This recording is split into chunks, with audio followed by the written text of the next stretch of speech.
పితా పుత్ర పవిత్రాత్మ నామమున ఆమెన్. క్రీస్తునాథుని యందు మిక్కిలి ప్రియ సహోదరి సహోదరులారా, ఈ ఆగమన కాల ధ్యానానికి మిమ్మందరినీ ప్రేమతో ఆహ్వానిస్తున్నాను. మత్తయి శుభవార్త 8వ అధ్యాయము 5వ వచనం నుండి 8వ వచనము వరకు మరియు 13వ వచనము. యేసు కఫర్నాములో ప్రవేశించుచుండగా శతాధిపతి ఒకడు ఆయనను సమీపించి, ప్రభువా, నా సేవకుడు ఒకడు పక్షవాతముతో విపరీతమైన బాధపడుచు మంచము పట్టి ఉన్నాడు అని తెలుపగా, నేను వచ్చి వానిని స్వస్థపరుతును అని యేసు శతాధిపతితో పలికెను.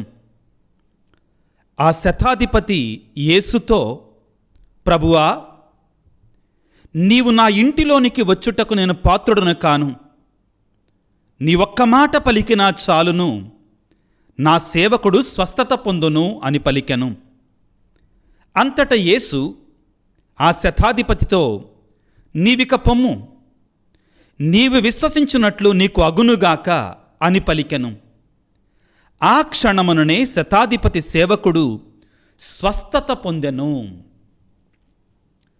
ప్రభునందు ప్రియులకు సహోదరి సహోదరులారా, ఆగమన కాల ప్రారంభములో ఉన్నాం. మొట్టమొదటి సోమవారం, మొదటి ఆగమన కాల వారములో సోమవారం. దేవుడు మనకి ఈ ఆగమన కాల ప్రారంభములోనే అన్యుడు, రోమియుడు, శతాధిపతి అయినటువంటి ఆ గొప్ప వ్యక్తి యొక్క వ్యక్తిత్వాన్ని మనకి ఆదర్శంగా ఇస్తూ ఉన్నారు. తద్వారా ఈ ఆగమన కాలంలో మనం ఏ విధముగా ఉంటే రాబోయే ఆ మెస్సయ్య, ఆ చిన్నారి బాలయేసు మన హృదయంలో జన్మిస్తాడు, ఏ విధముగా ఉండకపోతే ఆ చిన్నారి బాలయేసు మనలో జన్మించడు అనే స్పష్టమైన సందేశాన్ని మనందరి కూడా అందిస్తూ ఉన్నాడు. అన్నిటికంటే ముఖ్యమైనటువంటిది ప్రియులారా, ఆగమన కాలములో మనలో ఉన్నట్టు గర్వాన్ని అది ఏ రూపములో ఉన్నా కానీ తీసివేసుకోవాలి. గర్వాత్ముల హృదయాలలో దేవుడు నివాసం ఉండడో. దేవుడు నివాసం ఉండేది వినయాత్ముల యొక్క హృదయాలలో మాత్రమే.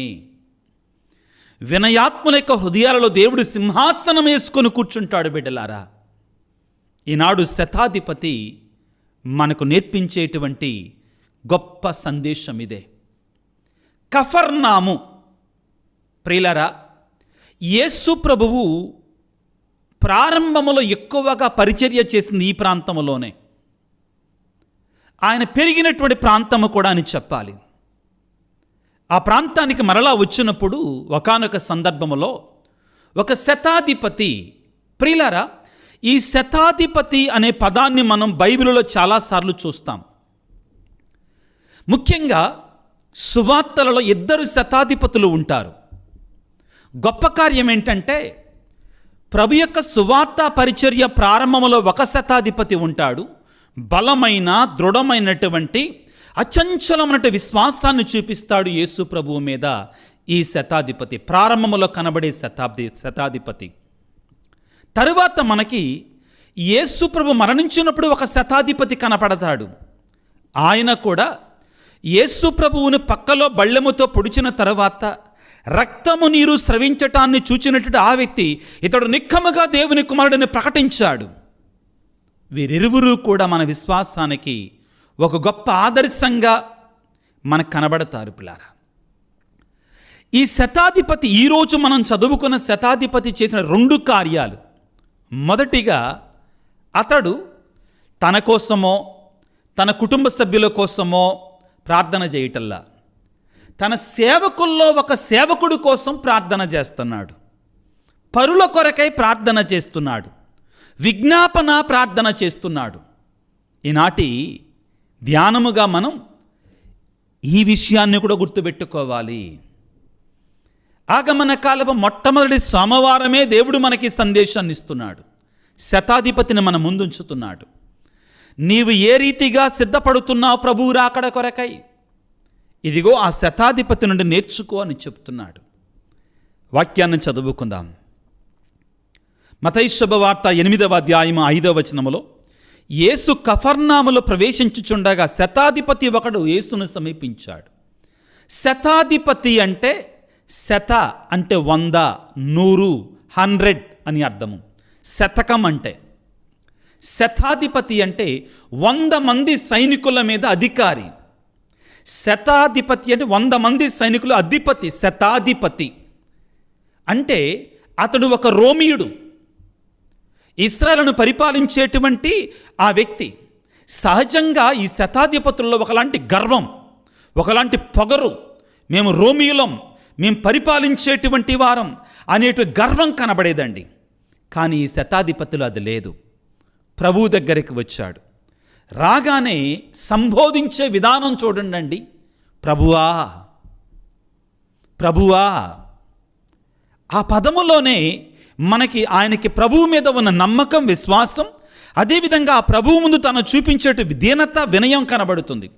ప్రభువా, నా సేవకుడు ఒకడు పక్షవాతముతో విపరీతమైన బాధపడుచు మంచం పట్టి ఉన్నాడు అని చెప్పాడంతే. ఆ సేవకుని కొరకే ప్రార్థన చేశాడు యేసు ప్రభువు దగ్గర.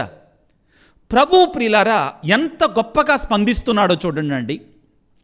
నువ్వు రోమీడివి, నువ్వు ఫలానా వాడివి, నువ్వు అన్యుడివి, నువ్వు అడగటం ఏంటి, నేను చేయటం ఏంటి లేదు.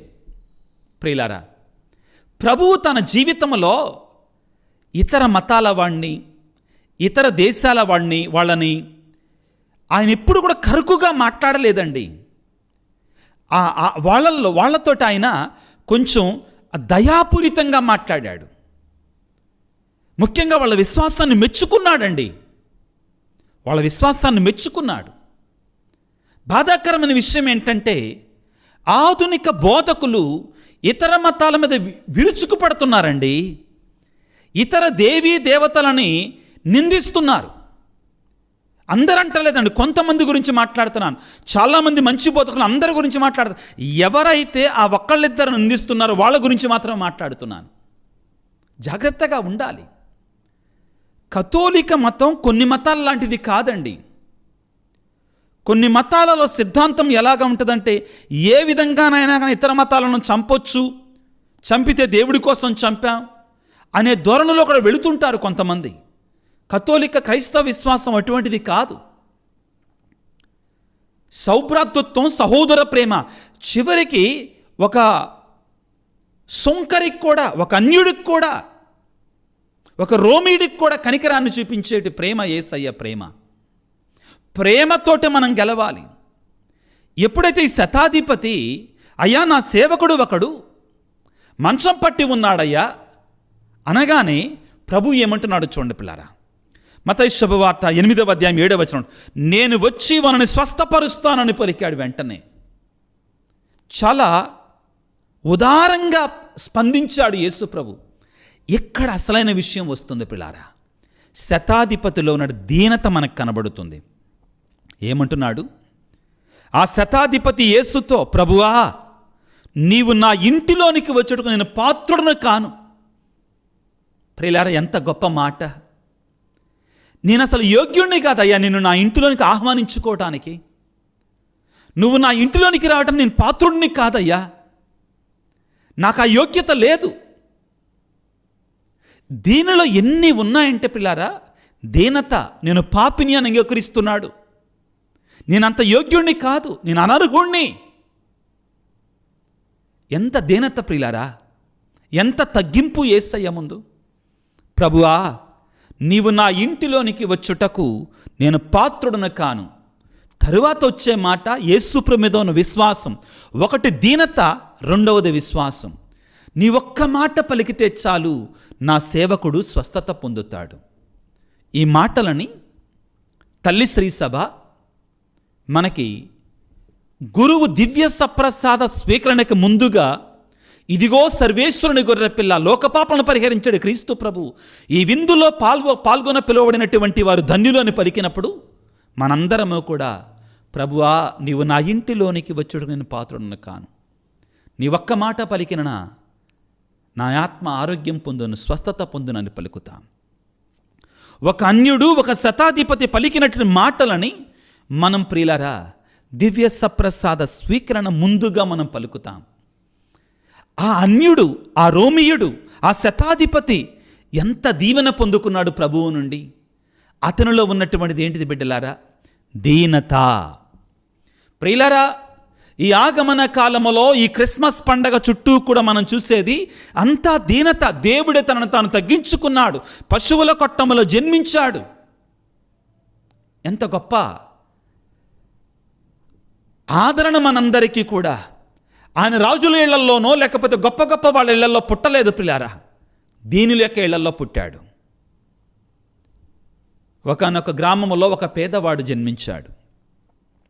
కష్టపడ్డాడు, చదువుకున్నాడు, పేదరికములో మ్రగ్గాడు. నిదానంగా తనకు దేవుడిచ్చిన జ్ఞానాన్ని వినియోగించుకొని ఒక గొప్ప స్థాయికి ఎదిగాడు. ఐఏఎస్లో టాప్ ర్యాంకర్గా మిగిలాడు. చివరికి ఒక ప్రాంతానికి కలెక్టర్గా అపాయింట్ చేయబడ్డాడు. కలెక్టర్గా అపాయింట్మెంట్ ఇవ్వబడింది. అసిస్టెంట్ కలెక్టర్గా అయిపోయాడు, జాయింట్ కలెక్టర్గా అయిపోయాడు. చివరి కలెక్టర్గా అపాయింట్మెంట్ వచ్చింది. అతని యొక్క సరుకులు, సామాన్లు, సామాగ్రి అంతా కూడా కొన్ని లారీల మీద ఉండాలిగా, బ్రతకాలి కదా, అవన్నీ కూడా తీసుకొని వెళ్ళి ఆ యొక్క ఇంట్లో సర్దుతా ఉన్నారు. చివరికి సేవకులు కొంతమంది అతనికి సహాయం చేస్తున్నారు. వాళ్ళల్లో తన యొక్క నివాసం ఉండే గదిలో తన యొక్క బట్టలు సర్దుతున్నాడు ఒక అతను. ఆ గదిలో తన బట్టలు సర్దుతా ఉన్నాడు. సర్దుతునేసరికి పాత 2 జతల బట్టలు కనపడ్డాయి. బాగా పాతవి, చిరిగిపోయినాయి కూడా. ఆ పనిచేస్తున్న సేవకుడు కలెక్టర్ గారి దగ్గరికి వచ్చి, అయ్యా, ఈ మరిచిపోయి మీరు పెట్టారట్టుంది, చిరిగిపోయి పాతయ్యాయి, ఎందుకు అనవసరంగా పడేసేద్దామయ్యా అంటే, లేదు పెద్ద ఆయన, వాటిని పడేయి, మాకు అవి నాతోటే ఉండాలి.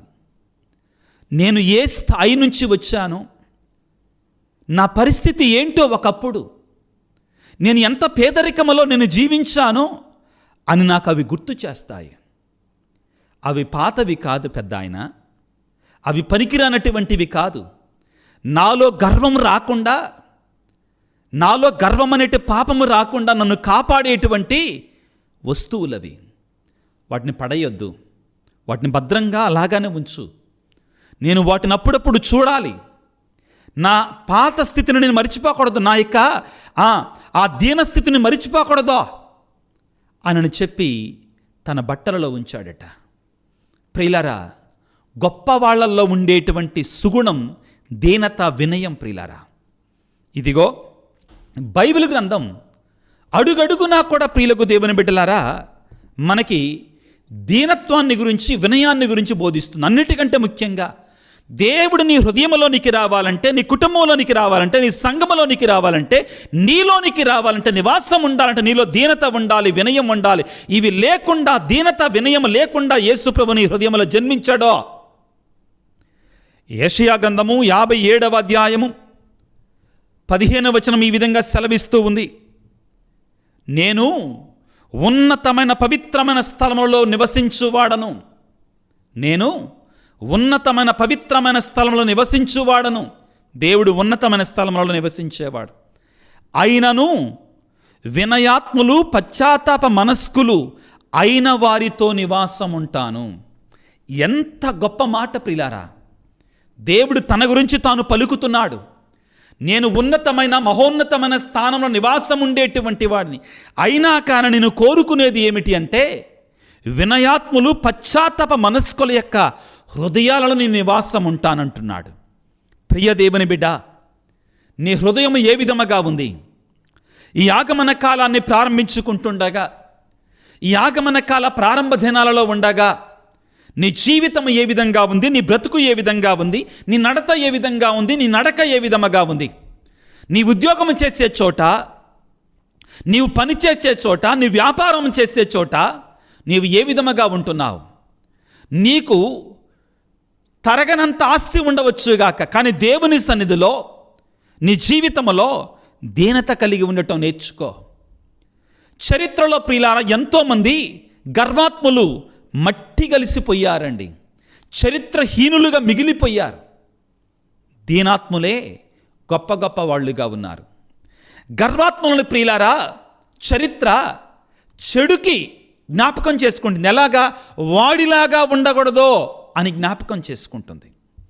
దీనాత్ములు గొప్ప వ్యక్తులని వాళ్ళలాగా ఉండాలని ఆదర్శం స్వీకరిస్తుంది. ఉదాహరణకి ప్రియులారా, ఇదిగో అబ్రహాం లింకన్ గారు, నెల్సన్ మండేలా గారు, మహాత్మా గాంధీ గారు, ఒక అంబేద్కర్ గారు, వీళ్ళందరూ గొప్ప గొప్ప వ్యక్తులు. కానీ వాళ్ళలో దీనత, తగ్గింపు ఉంది. వాళ్ళలాగా మనం ఉండాలనుకుంటున్నాం. కానీ వీళ్ళలాగా ఉండొద్దు అని మనం ఎవరి గురించి మాట్లాడుకుంటాం పిల్లారా? ఒక హిట్లర్ గురించి మాట్లాడుకుంటాం, ఒక నెపోలియన్ గురించి మాట్లాడుకుంటాం, గర్వంతో బ్రతికినటువంటి వాళ్ళ గురించి మాట్లాడుకుంటాం పిల్లారా. ఇదిగో దేవుడు నీ హృదయంలో జన్మించాలంటే నీలో దీనత, వినయము అనేటువంటి సుగుణం ఉండాలి. 138వ కీర్తన 6వ వచనములో ఈ విధంగా రాయబడి ఉంది. 138వ కీర్తన 6వ వచనం, మహోన్నత స్థానము నుండి నీవు దీనులను గమనిస్తువు. దేవుడు ఎవరికెళ్ళి చూడటానికి ఇష్టపడతాడట? దీనులను గమనింతువు. మహోన్నత స్థానము నుండి కూడా నీవు దీనుల వైపు చూస్తావు. దూరము నుండి గర్వాత్మల యొక్క గర్వాన్ని అణిచివేస్తావు. జాగ్రత్త ప్రియ దేవుని బిడ్డ, బైబిల్ గ్రంథం గర్వానికి వ్యతిరేకత, దీనతకు మనందరినీ కూడా దీనతలో నడవాలని కోరుతుంది ప్రియులారా. మరియ తల్లిని దేవుడు ఎందుకు ఎన్నుకున్నాడు? ఈ ఆగమన కాలంలో మనం మరియ తల్లిని మనం ధ్యానం చేయాలి. ఎందుకు ఎన్నుకున్నాడు? ఆమె ఏమని పలుకుతుంది పిల్లారా? ఈ దాసురాలి దీనావస్థను కటాక్షించాడు ఆయన. ఈ దాసురాలి యొక్క దీనావస్థను ఆయన కటాక్షించాడు. కాబట్టే తరతరముల వారు నన్ను ధనియులను పిలవాలి, షటప్ అని చెప్పకూడదో. మరియ తల్లిని ధనియులను పిలవాలి. ఏమంటుంది మరియ తల్లి? లూకాసు సువార్త 1వ అధ్యాయము 38వ వచనంలో దేవదూతతోటి, అంతటా మరియమ్మ, ఇదిగో నేను ప్రభువు దాసురాలను, నీ మాట చొప్పున నాకు జరుగునుగాక అని పలికెను. దేవుని యొక్క సందేశాన్ని తెస్తే ఆ తరువాత ఆ తల్లి యొక్క స్తోత్ర గీతములో లూకాసు సువార్త 1వ అధ్యాయం 46వ వచనం నుంచి చదువుకుంటే, అప్పుడు మరియమ్మ ఇట్లు పలికెను, నా హృదయము ప్రభువును స్తుతించుచున్నది, నా రక్షకుడికి దేవుని యందు నా ఆత్మ ఆనందించుచున్నది. ఏలయన ఆయన తన దాసురాలి దీనావస్థను కటాక్షించను. ఇక నుండి తరతరములను నన్ను ధన్యురాలని పిలుస్తారు. మరియ తల్లి తనను తాను ఒక దాసురాలిగా తన స్థితిని దీనావస్థగా పోల్చుకుంటుంది. ప్రియులారా, ఈ ఆగమన కాలంలో నేను చెప్పానండి, మనకు కనబడే సంజ్ఞలు, గుర్తులన్నీ కూడా దీనత గురించి మనకు కనబడుతుంటాయి. బాలయేసు ఒక సర్వసామాన్యమైన పేద కుటుంబంలో, ఒక వడ్రంగివాడి కుటుంబంలో జన్మించాడు. బాలయేసు ఒక పశువుల కొట్టములో జన్మించాడు. బాలయేసు యెరూషలేములో ఒక బెత్లెహేములో జన్మించాడు. బెత్లెహేము ఒక చిన్న గ్రామం అండి, దావీదు పట్టణం.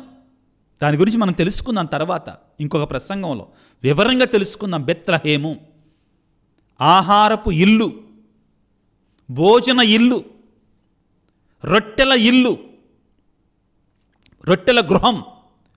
ఆ చిన్న గృహములో జన్మించాడు, పశువుల కొట్టములో జన్మించాడు. మనందరినీ కూడా ఆ దీనత కలిగి, వినయము కలిగి జీవించమని, వినయముతోటి తన దగ్గరికి రమ్మని ఆహ్వానిస్తున్నాడు. ప్రియ దేవుని బిడ్డ, ఈనాడు మనందరం ఆత్మపరిశీలన చేసుకుందాం. ఏమని? నాలో గర్వానికి సంబంధించినటువంటి ఏ విధమైనటువంటి పాపం నాలో ఉంది? ఇది వివిధ రకాలుగా ఉండవచ్చు. నేను బాగా ప్రార్థన చేస్తానని, నేను బాగా ప్రసంగాలు చెప్తానని.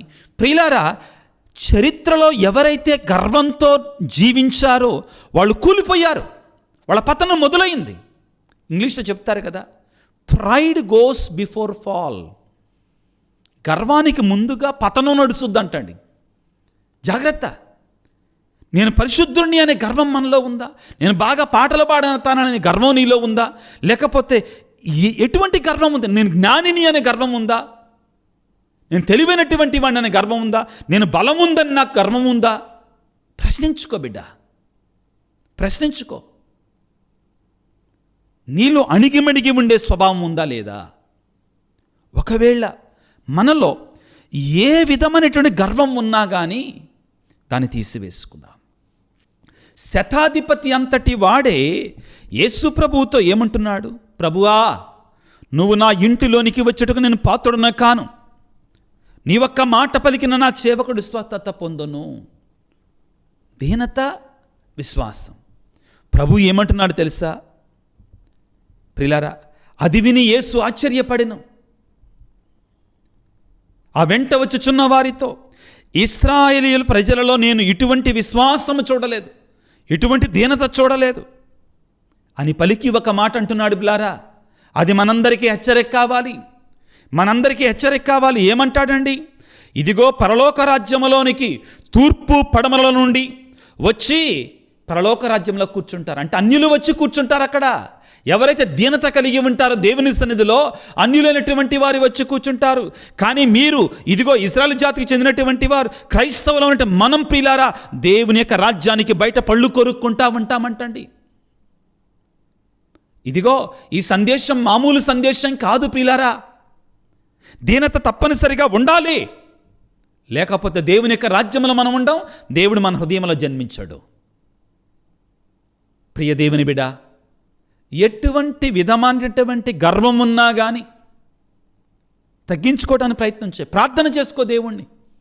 యేసయ్యా, నాకు శక్తినివయ్యా, నాలో గర్వం అనే పాపం ప్రవేశించకుండా నన్ను కాపాడయ్యా. వేడుకుందాం పిల్లారా, ప్రార్థన చేసుకుందాం. ప్రభు ఏమంటున్నాడు చివరికి ప్రియులారా? ఇదంతటా యేసు ఆ శతాధిపతితో, నీవిక పొమ్ము, నీ విశ్వసించినట్లు అగునుగాక. ఆ క్షణముననే శతాధిపతి సేవకుడు స్వస్థత పొందెను. ప్రియ దేవుని బిడ్డ, నీ జీవితంలో, నీ కుటుంబంలో కూడా ఈ శతాధిపతి ఇంటిలో సేవకుడు అనారోగ్యంతో బాధపడుతున్నట్లుగా అనారోగ్యంతో బాధపడేటువంటి వారు ఉన్నారా? ఆ యేసయ్య సన్నిధిలోనికి శతాధిపతి వలె దీనత, విశ్వాసము, వినయము, ఆ ప్రభువు సన్నిధిలో ఆ విశ్వాసము రెండూ కూడా కలిగి వెళ్ళు. ఆ దేవుడు నిన్ను కాదనడు, నిన్ను దీవిస్తాడు. ఈ ఆగమన కాలంలో ప్రభువుని వేడుకుందాం. యేసయ్యా, ఎంత దీనాతి దీనము, నీ జననం ఎంత దీనమయ్యా, ఆ పశువుల కొట్టములో నువ్వు జన్మించావయ్యా. దీనత నువ్వే మాకు నేర్పిస్తున్నావు తండ్రి. మేము ఎట్టి పరిస్థితుల్లో కూడా ఈ గర్వం అనేటువంటి సైతాను పాపాన్ని మా దగ్గరికి రానివ్వకుండా మమ్మ కాపాడు తండ్రి అని తలల వంచి ప్రార్థన చేసుకుందాం. సర్వశక్తిమంతుడా, సర్వోన్నతుడా, ఓ యేసు రాజా, మీకు స్తోత్రాలు, వందనాలు. ఈనాటి వాక్యములో చాలా స్పష్టమైనటువంటి సందేశాన్ని మాకు అందించారు. గర్వం అనేటువంటిది నిన్ను మమ్మల్ని దరికి చేరనివ్వదని తెలియజేశారు. నీ సన్నిధిలో ఎవరైతే వినయముగా, దీనతగా, విశ్వాసం కలిగి ఉంటారో వారిని లేవనెత్తే దేవుడు మీరు ప్రభువా. వారి హృదయాలలో మీరు నివాసం ఉంటారని పలికారు. మీకు స్తోత్రాలు, మీకు వందనాలు. ఓ యేసు రాజా, నాలోనికి వేంచేస్తారండి. ఓ యేసు రాజా, త్వరగా వేంచేస్తారండి.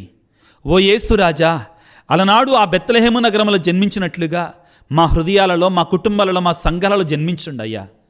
ఓ ప్రభువా, మరణాత త్వరగా వేంచేసిరండి ప్రభువా. ఎంతోమంది బిడ్డలలో వేదన, ఆ వేదన అనారోగ్యం కారణంగా, అస్వస్థత కారణంగా భయంకరమైనటువంటి కలతతో జీవిస్తున్నారు. వారందరినీ సందర్శించండి. నీ చిన్నారి హస్తాలతో ప్రభువా వారిని స్వస్థపరచండి.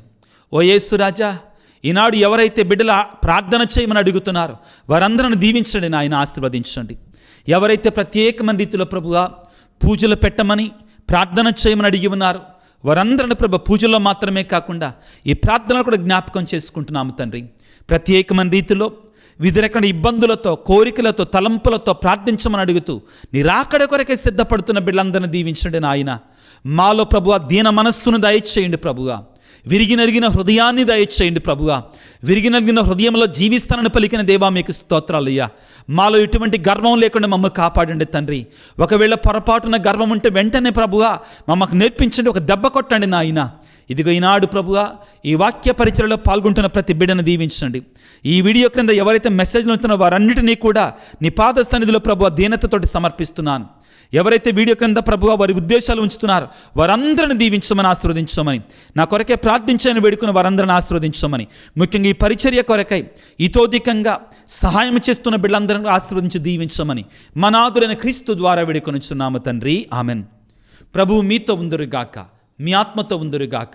సర్వశక్తి గల సర్వేశ్వరుడు పిత, పుత్ర, పవిత్రాత్మ మిమ్ము మీ కుటుంబాలను చల్లగా దీవించి ఆశీర్వదించి కాపాడుదురుగాక. God bless you. దేవుడు మిమ్మల్ని దీవించుగాక. ఆమెన్. ప్రియులారా, మీ కొన్ని విషయాలు నేను ఎప్పుడూ కూడా వాట్సాప్ల ద్వారా, ఫేస్బుక్ల ద్వారా, ఇన్స్టాగ్రాముల ద్వారా డబ్బులు పంపించనని అడగను.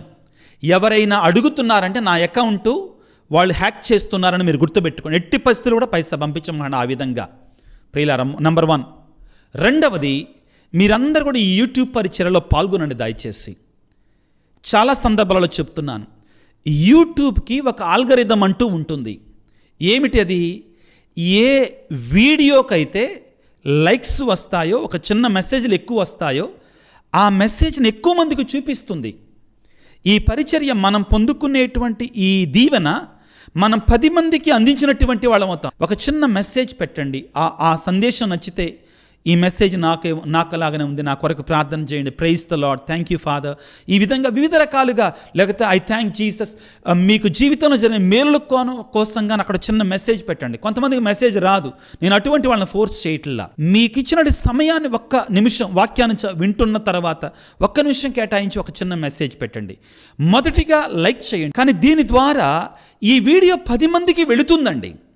ఇది యూట్యూబ్ ఆల్గరిథం సిస్టమ్ అన్నమాట. అది ఆటోమేటిక్గానే పంపిస్తుంది. కాబట్టి ఈ చిన్న సహాయాన్ని ఈ యూట్యూబ్ పరిచర్య కొరకై మీరు చేస్తారని ఆశపడుతున్నాను.